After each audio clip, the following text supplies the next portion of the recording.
Bonjour tout le monde, bienvenue une fois de plus, tu es ensemble, Groupe Georges.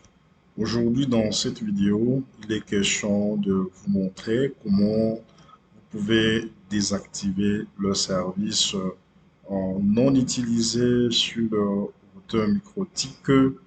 L'avantage, c'est quoi et pourquoi les désactiver?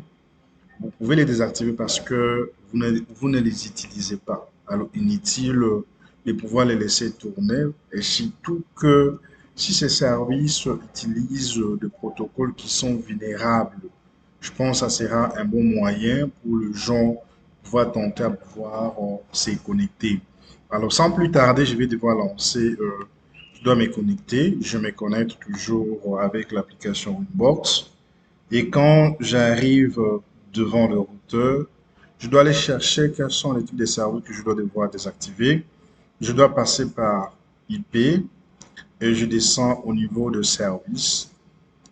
Et je me retrouve que la quasi-totalité de tous les services sont en cours d'exécution. Pourtant, on n'en a pas besoin. Je vais commencer par exemple, vous voyez qu'il y a le service FTP, il y a le protocole Telnet, il y a les protocoles www, ça veut dire le HTTP, mais qui fonctionnent sur le port 80. Ce sont ces protocoles qui sont vulnérables. Ça veut dire, si vous les laissez tourner sur votre routeur et que vous mettez votre routeur en production, vous le reliez à l'Internet, eh bien, vous exposez votre réseau parce que ce sont des protocoles qui sont vulnérables. Alors, la meilleure façon de pouvoir le faire, c'est de pouvoir le désactiver. On peut les désactiver de plusieurs façons, mais ici, par exemple, je vais devoir vous montrer comment on peut les désactiver directement à partir de Winbox. Ça veut dire que je dois devoir aller sur ces services qui fonctionnent sur le port 21 FTP. Je clique seulement sur Disable ici.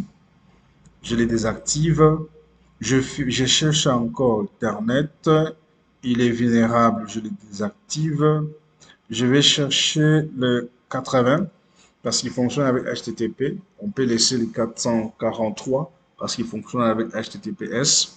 Je les désactive. C'est pour dire que cette fois-ci, même si quelqu'un voudra tenter à se connecter via FTP ou bien via par exemple, Telnet, il ne saura pas parce que ce service est désactivé. Mais par contre, je peux laisser le SSH parce que le SSH est beaucoup mieux sécurisé. Sur ce, je vais devoir maintenant me connecter via SSH. Je vais lancer par exemple mon application pour que je puisse accéder. Je peux lancer, oui, Mobile pour que Mobile Terminal pour que je puisse accéder directement au travers le protocole SSH qui est mieux parce qu'il est bien sécurisé. Alors, je dois revenir ici sur session. Je dois chercher SSH et je dois vérifier l'adresse IP. Je me rends compte que l'adresse IP ici que j'ai, je peux passer au travers peut-être mon terminal ici pour que je voie l'adresse. Je peux dire IP adresse DigiDprint. Je vois que j'ai 192 168.2.20. Je vais essayer. Bon, je peux passer via 15.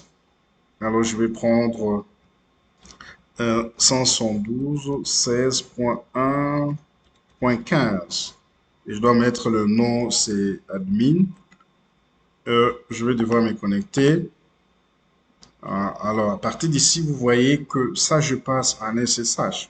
C'est pour dire des préférences, mieux vaut ça parce que c'est sécurisé. Alors, je vais devoir essayer pour voir si je peux essayer de me connecter à Internet, surtout sachant que je l'ai déjà désactivé. C'est 172 16.15.